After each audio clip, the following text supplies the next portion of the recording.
শালা কিস্তিগুলো কাজ কেউ করে? এই কি ব্যাপার, তুই আমার তখন থেকে পিছনে পিছনে আসছিস? স্যার বলেছে তোমার পিছনে থাকতে, তুমি যদি কাজে ফাঁকি না দাও। স্যার কি করে জানলো আমি কাজে ফাঁকি মারি? এই তুই দাঁড়া, আমি পেশাব করে আসছি।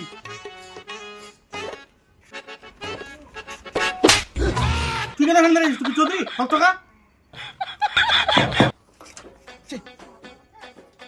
কে? স্যার আমাদের স্যার আপনি আমাদের কাছ থেকে কিস্তি নিয়েছিলেন, আজকে কিস্তিটা দেওয়ার ডেট ছিল। তোমাদের কাছ থেকে? না না, আমি কোম্পানি থেকে কিস্তি নিয়েছিলাম। আরে দাদা, আমি কোম্পানি থেকেই তো বলছি। হ্যাঁ, আপনি তো আপনার বাড়ির সামনে থেকে বলছেন। আরে দাদা, আমরা তো কোম্পানির দিক থেকে এসেছি। কোম্পানির সামনের দিক থেকে এসেছেন না পিছন দিক থেকে এসেছেন? হে প্রভু। আরে স্যার, আমরা কোম্পানির লোক, কোম্পানির হয়েই কাজ করি। আচ্ছা, আপনারা কোম্পানির লোক, কোম্পানির হয়ে কাজ করেন? ঠিক আছে, ভালো করে কাজ করেন।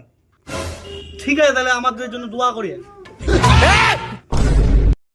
তখন থেকে আমি আপনার সঙ্গে ভদ্র ভাষায় কথা বলছি, আপনার সঙ্গে আর ভদ্র ভাষায় কথা বলতে পারবো না।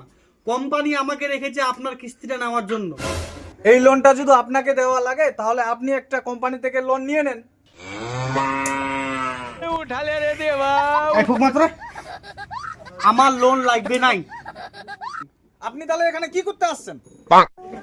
আমরা বোকা চোদা, তাই দুনিয়া চাদর চলে গেল আর তুই এখনো বোকাচোদা হয়ে সাথে আছিস। এত ভালো করে কথা বলছি তাও শালাটা কিস্তি দিতে চাই না।